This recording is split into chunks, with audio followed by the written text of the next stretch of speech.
Hey everybody, welcome back to the press. I'm Ryan Ballinger. Good to have you with us. It's our third and final show of the week, which is kind of the cornucopia, the everything else show. Everything that's not the PGA Tour event for this week. So we've got, for the first time this year, a bunch of stuff to talk about, which is great. We've got the LPGA's Hilton Grand Vacations Tournament of Champions. We've got the Babco Energy's Bahrain Championship on the DP World Tour, and then we've got the Panama Championship over on the Korn Ferry Tour. Let's start with the LPGA Hilton Grand Vacations Tournament of Champions, play once again this year at Lake Nona Golf and Country Club, just outside. I guess it's technically in Orlando, but it's kind of outside of Orlando. Anyway, played there a couple of times in different events, so I have some on-course experience with it. This is a 39-player event. The only way to get into this is win an LPGA event one of the last 2 seasons, or you could be one of the 44 celebrity players competing in their own tournament on the side. There are no betting markets for that. By God, please don't bet on celebrity golf ever. But we've got professionals here this week. You got a pretty decent field. So you got Gino Titicol at the top of the board, plus 350. Nelly Korda, 600. Charlie Hall, 12-1. Lydia Ko's 1 here, 14-1. Nasa Daoka, 16-1. Miyu Yamashita, 19-1. Lottie Wode, 22-1. Alim Kim, who won here last year, 2 years ago? 25-1, along with Brooke Henderson. Ronnie Yin, Chizzy Iwai, who's not going by Chisato anymore. It's Chizzy. 28-1, Hayram Rue, 28, along with Rio Takeda. And then we'll go down from there. So, some initial thoughts here. I think this golf course sets up very well for someone like Lottie Wode, who just plays a very controlled game. I also think Charlie Hall can play pretty well here. Nelly Korda does play well here, and I think she's a little fired up right now. I like her at that 6-1 number. I really like Brooke Henderson here for a couple of different reasons. 1, she's won here. 2, she's been in the top 3 here 3 of the last 4 years. Like literally the top 3 of the last 4 years. And this is kind of a little bit of a swan song for now with her and her sister Brittany. So her sister Brittany has been her caddy. I don't even remember how long anymore. But she is pregnant with her first child with her husband Zach. Zach used to work for the Epson Tour. That was a PR. Great guy. They're about to start their family, so she's stepping away, at least on a temporary basis, and through the remainder of the pregnancy. And so this is kind of a goodbye kind of tournament. I think that's a powerful thing. I do think Lynn Grant's kind of interesting here this week. I think Aki Iwai is the better play at 35-1 of the Iwai sisters going into this week. Just a thought there. Rose Zhang's kind of interesting to me at 40-1 because she has a pretty decent track record in this tournament. It's not like she's won it, but she has done well enough in it to warrant some interest at that number given the depth of field. Let me put it that way. I would love it if she were like 60-1. I'd be all over it. But 40-1 is probably priced pretty right, I think. I like Ayaka Furue at 36-1. I think she's pretty interesting here at that figure. I think you could take a couple of long shots here. Not because it's just interesting. I like 2 players that are kind of deeper numbers. I like Maya Stark here at 125-1. And I like her because she's kind of, this number is always going to be what it is with her. She's unpredictable. She's not streaky. But she has a decent finish in this golf tournament. She is a reigning major champion, although she didn't do a whole lot with it after the fact. I just think that that's an interesting number for her. It's deep enough compared to the other major winners in this field that just worth it, just on the edge of worth it. So I think I'm going to play her just for some giggles. We almost got there last year or 2 years ago with a 200-1 shot in Alexa Pano. And it can be done. It can happen on this tour. Remember, last year, they basically started with, 22 consecutive, I think it was more than that, consecutive tournaments without a repeat champion. Without a second-time winner. So that, I do not expect is going to carry that long in 2026. But this tour right now does not have a very clear dominant player. Gino kind of became that toward the end of the year. But it's a new year. Maybe a new her. I'm not willing to bet her at 3.5-1. I think you could take some chances here. So I kind of like her game quite a bit. I will throw Ingrid Lindblad out there as well. I think she can handle the cold. It's going to be pretty chilly out there this week. It's really cold down in Orlando. And I also think she's an interesting long shot to play here at this this particular figure. For someone like Angel Yin or Patty T, they're kind of warm weather players. They kind of like the warm weather a little bit more. I'm not so convinced of that, but I think Ingrid and Maya could play pretty well in the colder weather. Rosang to a degree, Northern California can get kind of chilly, so that can work for me as well. And some of the Japanese players, which I'm not betting. I probably bet Aki Y over Chizzy, but you go with either a Y sister. I mean, it can get pretty cold in Japan too, obviously. So there's some experience there. The Korean players have that experience too. I mean, the South Korea can get nasty cold, like really cold, and they play some big tournaments in it over the KLPGA. So those players grow up with that. That all said, I think your best bets are. I think you can go with Nelly. I think she's excited. I think she's fired up. Brooke Henderson, I think, is an auto play for me. I could get Rosang or Chizzy Y, I guess, or Aki Y. Any of those are fine in your mid range. And then I'm going to take Maya Start and Ingrid Lingblad for just a few dollars. And then if that kicks in, awesome. If it doesn't, no big deal. But I think that makes it a little bit more interesting. All right, let's talk Korn Ferry Tour for a few seconds. Panama Championship, third tournament of the year, Club de Golf de Panama in Panama City, Panama. While I have been to Panama City, Panama, I have never been to Club de Golf de Panama, so I don't have any experience on that golf course. However, first two events of the year in the books, they were all in the Bahamas, Sunday to Wednesday affairs. This is the first Thursday to Sunday affair, traditional setting on the Korn Ferry Tour. And this is a golf course that tends to kind of stay in the high single to low teen digits under par. It's a different kind of tournament. Tricky golf course. Got to keep it in play off the tee.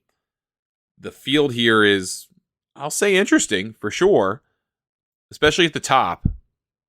You got Trent Phillips at 20-1, who played extremely well at the gate. Baron Botha, 20-1. I think could be an interesting play here. Played very well at the Abaco Club, which is a really tough course to keep it in play. I think he's worth a look. Zach Blair's in the field this week. He tried to Monday qualify for the Farmers and didn't do it. Now he's here. That's a trek. Blades Brown did not try to Monday qualify. He played 8 consecutive days of tournament golf. I'm sure he was very happy to have a couple off after playing at Abaco and then flying across the continent to go play at the Amex, getting himself into the final group on Sunday. Incredible experience for that kid.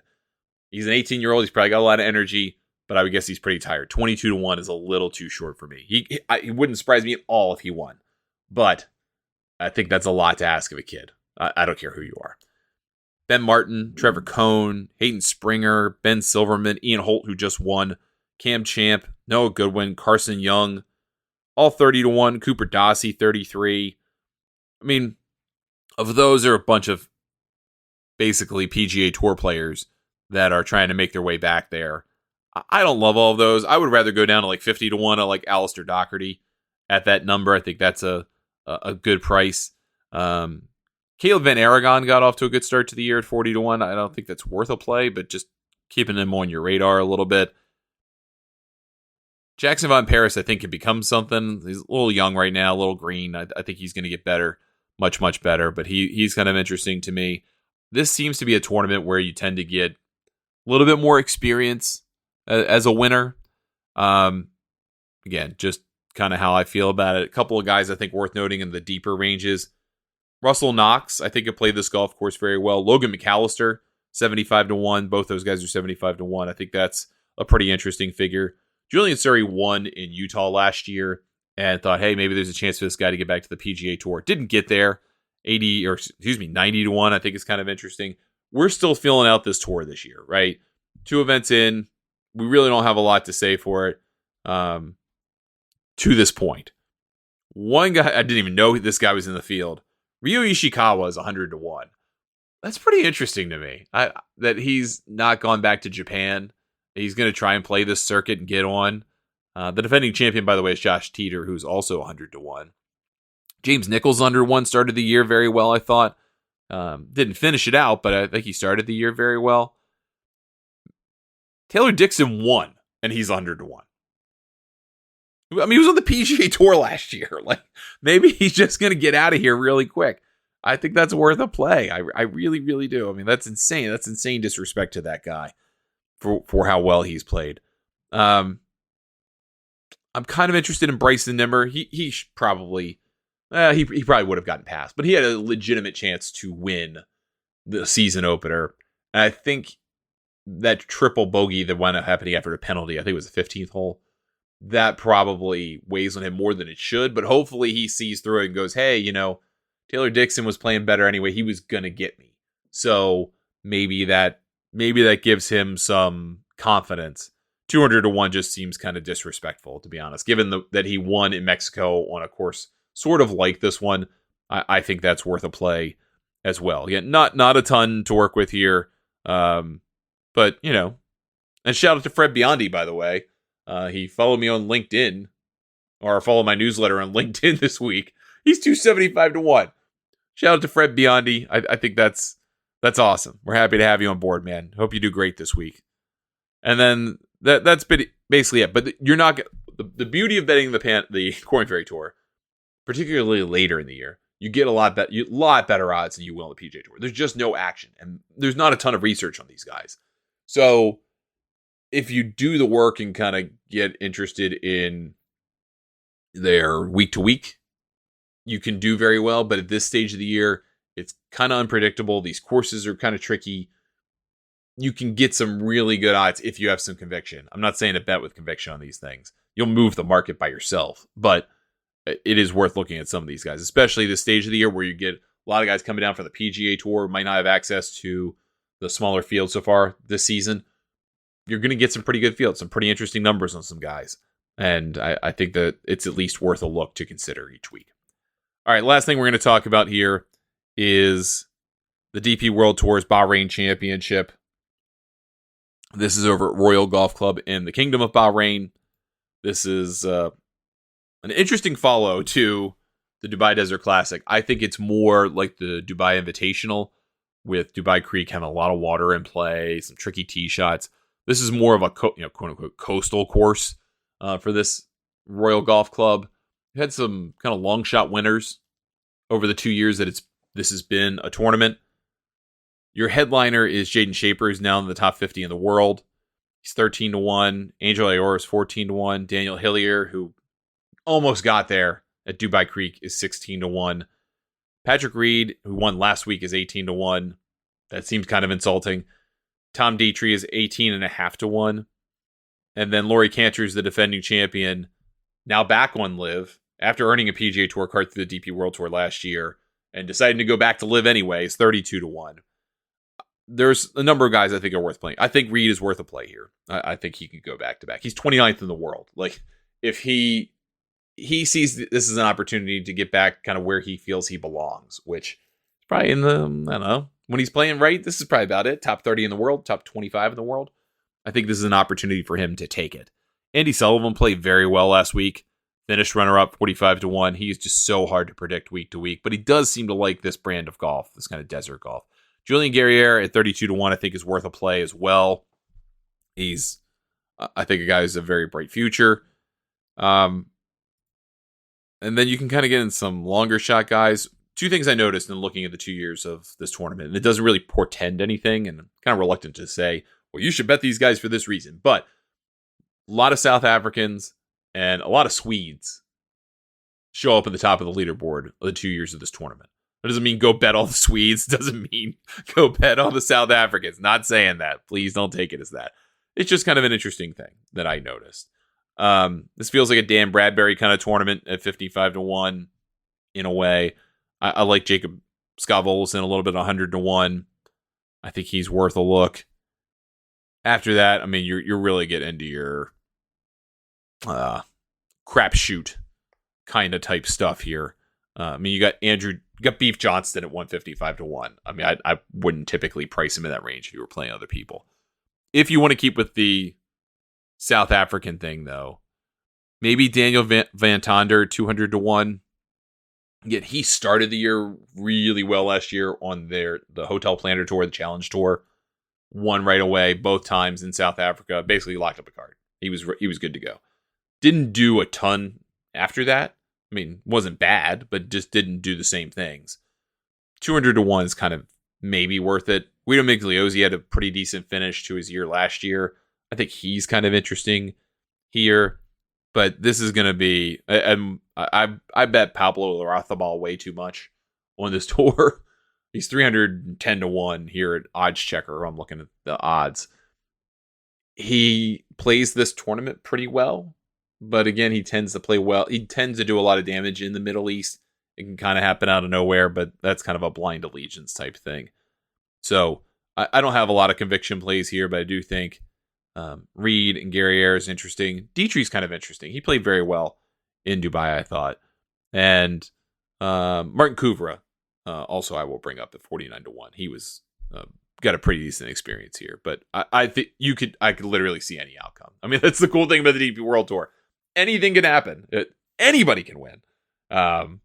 But also anybody can win. So it makes betting it kind of difficult to do. All right, that's it for this episode. Just something short and sweet, get to the point of the other tournaments of the week and have a lot of fun with it. If you have any bets on those that you feel convictions about, go for it. Shop for the best price, as I say. Make sure you get a good number. These markets are not very well bet, typically, especially the LPGA and especially the Korn Ferry Tour.